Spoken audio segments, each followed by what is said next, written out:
Hey guys, welcome back to a new video. So in today's video I'm going to be showing you guys how to make a scoreboard with kills and deaths. So let's begin. So I'm going to start by first creating the player stats for it, so you can hold the values for the deaths and kills. So I'm going to rename this script to player stats. By the way, it's under script service, and then I'm going to start by calling the player added event. Game.players.player added, connect to a function. So we're gonna create two values, kills and deaths, right? So what we're gonna do is say local player stats, and it's gonna be a folder inside the player. The reason I put player stats instead of leader stats is because if I put leader stats, then it would show us the Roblox default leaderboard, which we don't want. So player stats name player stats, and then now both the values, so kills instance dot new, this is going to be int value, and it's going to be inside the player stats, and kills dot name equals to kills, and then even deaths instance dot new int value inside the player stats, and deaths dot name equals to deaths. The next thing is, if you want more values, you could add, like if you want something like assists, then you could even add that, but I'm only going to keep kills and deaths. So now that we have the values, we can start making the GUI for it to display it. So let's go to base plate and stop making a GUI and start a GUI. So add a screen GUI, and I think I'll rename it to, it could be scoreboard or leaderboard. I'm going to keep it scoreboard, and then I'm going to start by putting a frame, and the size could be 0.50, 0.50, and the anchor point is going to be 0.5, 0.5, and the position is going to be 0.50, 0.50, so it's right in the center. This is technically going to be like the main frame.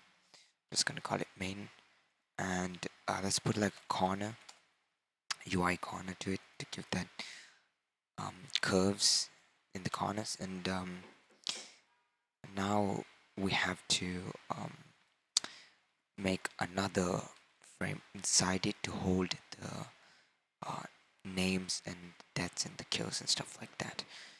So I'm gonna change the color of this UI, and inside that I'm gonna put another frame. This is gonna be an invisible frame, because this is just gonna hold every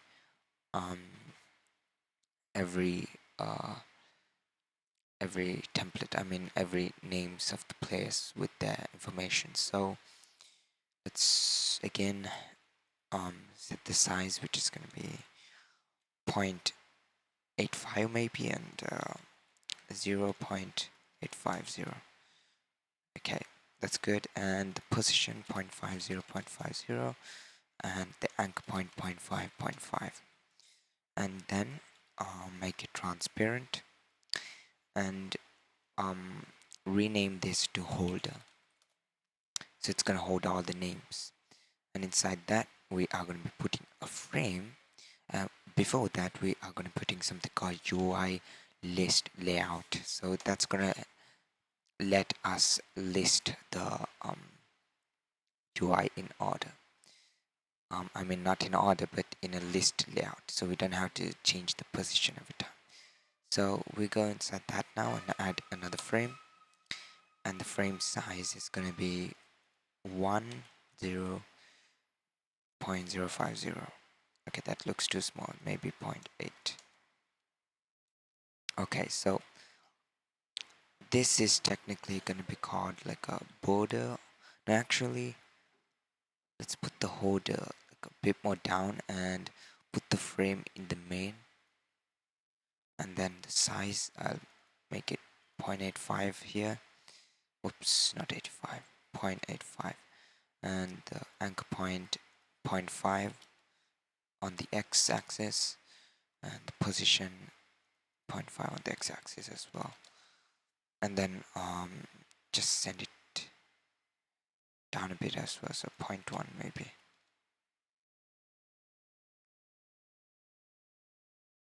And then just set this holder somewhere here. So what this will do with this white bar is technically gonna be like the header. So I'm gonna rename that to the header, and inside that we're gonna put a text label and set the size to 0.5010. That's gonna be one label, and then later we can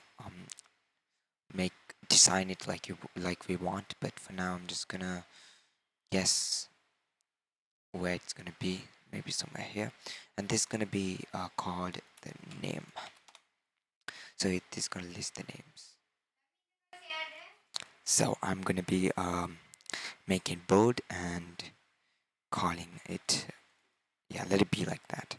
And now well, we could even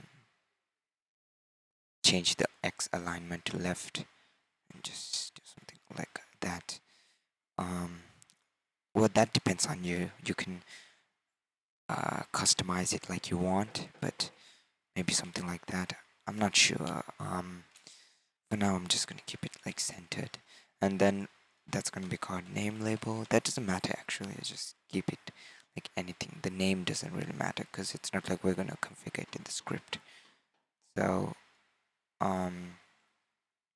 so in this name label, the size is 0.65.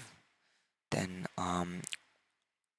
we have in the x, if it's 0.65, it's 1 minus 0.65. Okay, so that's going to be 0.35. So 0.35 divided by 2, 0.175. So this size can be 0.175. And then we duplicate that again, and it should align properly. As you can see, it aligns properly. This is going to be named maybe kills, and this is going to be named deaths.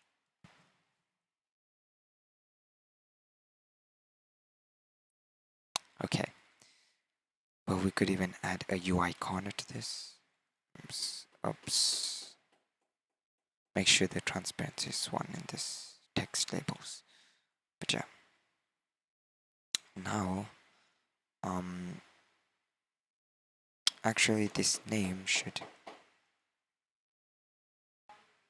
maybe come a bit to this side, something like that. Okay, and I'm gonna put a UI aspect ratio, and then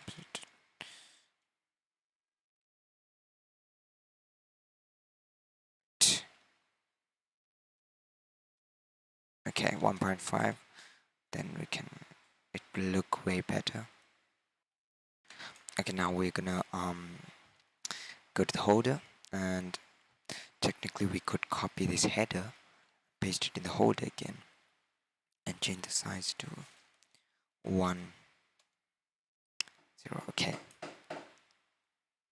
So now if we duplicate this header, as you can see, because of the list layout, it comes down, but as you can see, there's no gaps, so I can just put like 1 here, or like 5. Just add any amount of gaps you want, like that. And again, the header, I'm going to change the color, because it's not supposed to be the same color, so maybe something like that. Yeah, that looks okay. So now let me just delete all the headers and only keep one inside that holder, and rename the header to template, so we won't get confused. And this template, we are going to rename everything. So this name label can be called name label. The kills label should be called kills label, and the deaths label is going to be called deaths label. So now that we have done that, if we duplicate this, yeah, it looks better than before. So this q labels and that label, let's change the text to 0, and the name we're gonna keep it as player 1, just to see how it is. So this is how it is for now. I know it doesn't look the best, but let's play with this. We can even keep it like this actually. Yeah, let's keep it like this.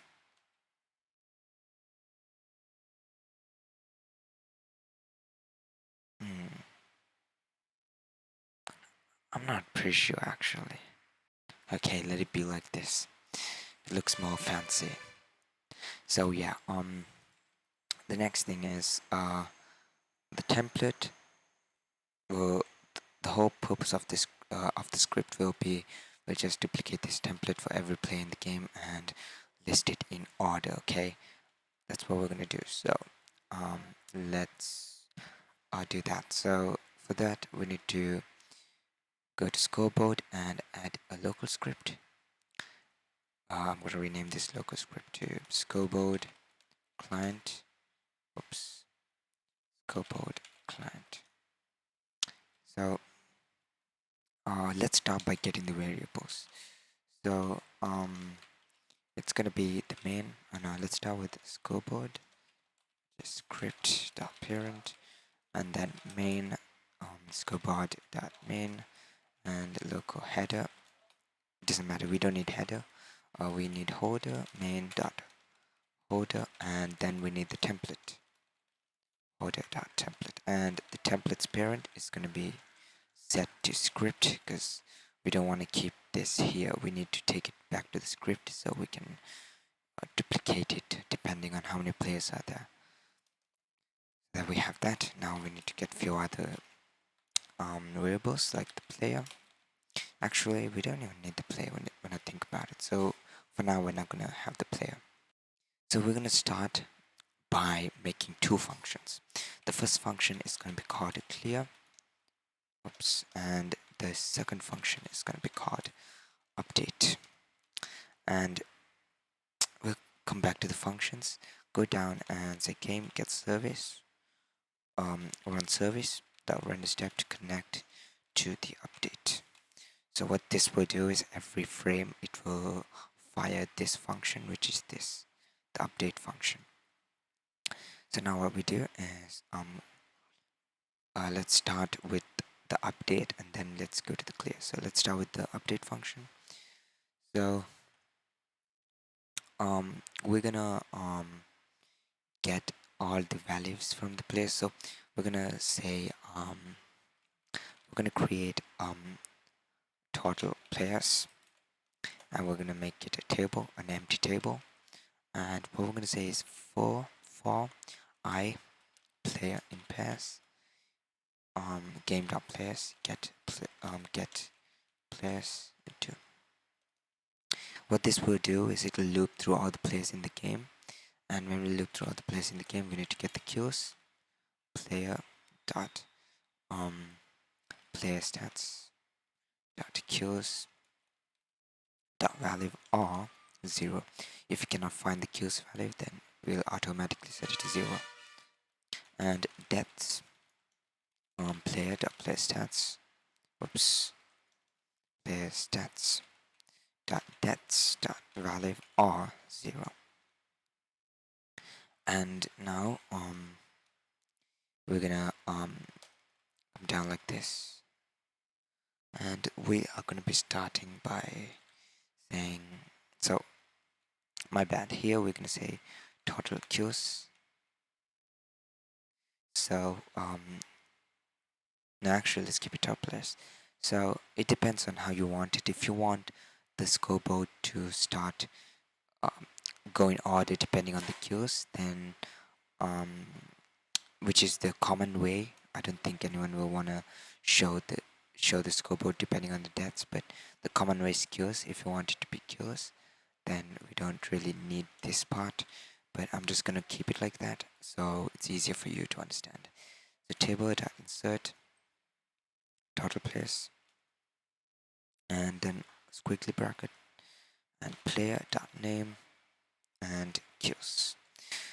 So here, if we put queues because we want the table to sort in through queues, so it will sort from highest to lowest through queues. But if you want it to go from deaths, then make this deaths, which I don't think anyone would want. So yeah, now that we have that, we come out of that loop and we say table.sort total players and say function and bracket and a b. So this is an inbuilt Roblox function which we can use. It's a table.sort which will sort us the table in order from highest to lowest. So we use this and say return, and we say A2 bigger than B2. That's what we do. So what this technique does is we'll call this table which will have the player name and the queues in them, and then we are gonna say table.sort the play table and return if the queues is bigger than the um the comparison queues. Okay, it's really hard to explain, but this technically sorts the whole table. And then now we can go down, and now we have a sorted table. This would technically be a sorted table with, it will show everything in order. All we have to say is for I, or we can say we are player in pass, but we're gonna say we in pass. Total players do, and what we're gonna do here is say print we won, and we two. It will technically print the player name and the total queues for the players. So here it will loop through all the players and it will show the player name and the total queues. There should be a comma. And now that we know that, we can just technically just create the template. So we can say local template clone, and template clone dot text. Now template clone dot queues label dot text is gonna be we2, because as you can see here, this here it's like this is like 1 and 2. So that's what we did. And so if this was the other way around, like this player name was here, then queues would be 1 and that would be 2. But yeah, so here we're gonna the template clone dot name label dot text is gonna be the v1, and that's we can just say template clone dot yeah dot yeah that label, yeah. Oh yeah, I forgot, by the way, we should even add deaths here. But don't worry, we are only comparing A2 to B2 because we're only comparing this. If you want to compare deaths, just make this 3, okay? Comparing deaths means that that it will arrange according to the deaths. But yeah, we're gonna just skip 2. And here we're gonna say dot text equals to v3. I'm gonna put this on top so it's easy to understand. Okay. And the template clone dot parent is gonna be the holder. Okay, now we're technically done with the whole script, but we need to clear it every time it loops, okay? If not, it will just duplicate and duplicate. So we're gonna come back into the clear place, the clear function, and say for iv in pass script dot parent get children do, and say if do, if we is our frame, then we destroy. And so what we technically do is we loop through the, oh no, script dot, that's gonna be holder. We're gonna loop to the holder. The holder is the one carrying this, the carrying the templates, and we loop through it, and if it's a frame, then we're going to destroy it. The reason we check if it's a frame is because there's even list layouts which we don't want to destroy, so we need to make sure we have the frame to destroy. That's what it means, and now it should technically work. Before that, here we should call the clear function, so every time it's updating it will clear and then update. So now let's test it out. Okay guys, so I'm in the game. As you can see, it shows the name and the queues, but it shows 0 because we don't have queues yet, so we can go check that in our player stats. So what I'm going to do is I'm going to go to the server side and actually add some queues and deaths. So player stats, let's give like 50 queues and let's give like 25 deaths. As you can see, it shows 50 kills and 25 deaths. So yeah, now that works, let's even start a server so we can check if it shows it in order. So I'm gonna start a 2-player server. Okay, so as you can see here, now we have 2 players in the game. I'm gonna go to the server side and I'm gonna go to the server side and change the value. So for now, as we can see, player 1 is on the top. Let's try to make player 2 on the top by just adding 1 more queue to the player 2. So player 2, play stats, queues 2. Okay, let's go back. As you can see, player 2 is now on the top and player 1 is below, and as you can see, the 2 kills and 0 kills. Again, now let's try to make player 1 on top by adding like 5 kills to player 1. So player 1, play stats, queues, 5 kills. As you can see, player 1 is on top again, so it clearly works like we wanted it to, and that's pretty much it. But I want to even show you guys how to make it so when we're holding tab we can see it. Okay, so let's go back to the scoreboard client, and let's do one more part of the script which is going to help us with that. So local user input service, and again get service user input service, and let's come back down here and say user input service, input began, connect to a function, input if input.keycode, and keycode.tab. I'm going to use tab. If you want another key, then you can change this to another key, but tab and just say so if you want it where like when you press on it once it'll open, and when you press on it again it'll close, then this is what you have to do. So we're going to say local, no, actually we don't need to say that. We'll just say if scoreboard.enabled equals to false, then scoreboard.enabled equals to true, else scoreboard.enabled equals to false. That's what we do, and here we say scoreboard.enabled equals to false. So whenever we start, we'll start with the scoreboard being false. Now in the game, when I press tab, it opens up. When I press tab again, it goes away. But now let's make it so when we hold it, it shows up, and when we stop holding it, it doesn't. So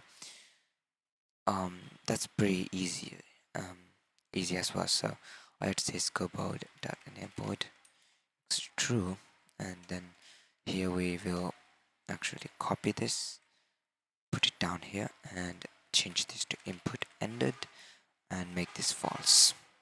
So that's it, and this will let us hold our tab key to look at the queues, and when I release, it goes. So that's how you do that, guys. I hope y'all learned something from this, and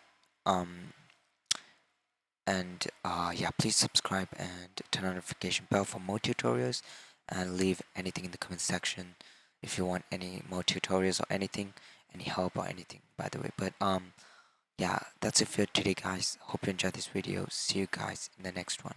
Peace.